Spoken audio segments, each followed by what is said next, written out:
Alright, so we have a review of the BQEYZ Summer in 2023. This is a pretty old IEM, but let's see if it can compete with the newer releases. This IEM comes out around $120, but you can find it cheaper sometimes on Amazon for $90. I found these on AliExpress for $60. I'll put the cheapest I can find it in the description, probably the Amazon link though. So here we have the IEMs. I got them in blue. They got this like really nice sparkle finish. I don't know if you can see that very well, but they have these little like pieces of glitter in the front. This is made of plastic. It's not resin, which is a shame because at $120 now you can get pretty nicely made resin IEMs. But it's surprisingly not cheap feeling. It just feels fine. It doesn't feel cheap. It doesn't feel exactly high quality. Here you have the case. It's actually a nice case. It's not one of those generic ones you always see, but it's a little bit thicker than I'd like for something to carry around. Inside the case, we got a very, very nice cable. I really love this cable. I really can't emphasize that enough. Actually, this cable honestly feels like it's a $50 cable. And for it to be included in the box is really, really amazing. I actually, if anything could come out of this IEM, it's this cable right here. So good job BQEYZ with this cable. Love the cable. It's very smooth. It's got a great weave. I don't know if you can see that. Connectors are made of metal. Very nice.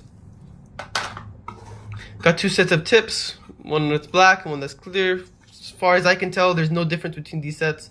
I listen to it on both. And then I also listen to it on spin fits, which are these that I like to use for most of my IEMs. So that's it for the unboxing. Let's talk about the sound. These are a tri-bid set, but they really showed me that tri-bid doesn't matter, hybrid doesn't matter. It just has to be well done. I'm going to bring in some other IEMs here to get a good comparison. We have the Hexa, which is really popular. The price point of $80, so it's cheaper. But you can get these for around $90 now. So I can't believe I just dropped this thing. You can get these for around $90 now, so it's like around the same area.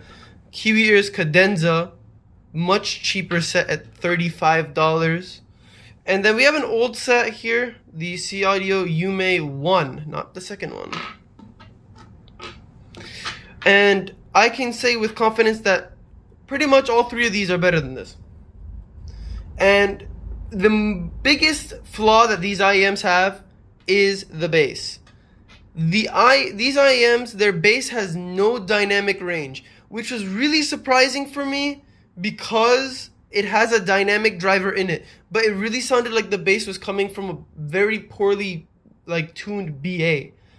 It was really hard. It's really hard to explain. The sub bass is the main issue. It's got like a hole in it almost.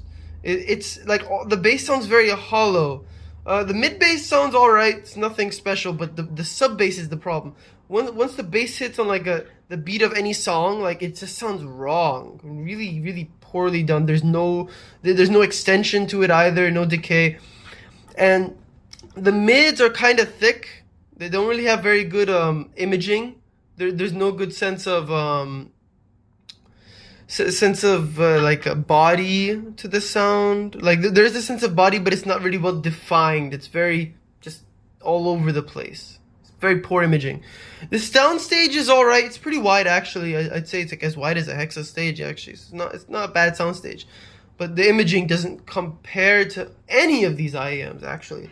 Doesn't compare to the Hexa at 80, doesn't compare to the Cadenza at 35, and doesn't compare to the Yume, which I believe right now is like 170 for the first one. The highs are fine. They're not surprising. They're not bad though. They're not offensive. They're not really shrill. They're just okay. They're there. They won't surprise you, but they won't offend you. The mids, like I said, they're kind of like a little thick. There's not really good resolution. But it's not that bad for the price. I mean, really, you can just do so much better now, actually. So you just get a cadenza that's better in all of the frequency ranges, in my opinion, and in tuning. This is the second IEM I've heard from BQEYZ after the winter, which I have also reviewed on the channel if you want to see that. And they're both not good in my opinion. I don't know what to say otherwise. They don't have really many redeeming qualities except their looks. They do look nice, both of them. But I mean, it's really all about the sound for me. It's probably mostly about the sound for a lot of you guys too. And these things don't deliver. They don't deliver in 2023, and I don't think they delivered when they came out, probably, to be honest, either. I mean, the original Yume came out, I think, at around the same time. I don't know, they probably were approximately. And the Yume is a lot better than these. The Yume is better tuned, and the Yume is just overall more detailed, better clarity.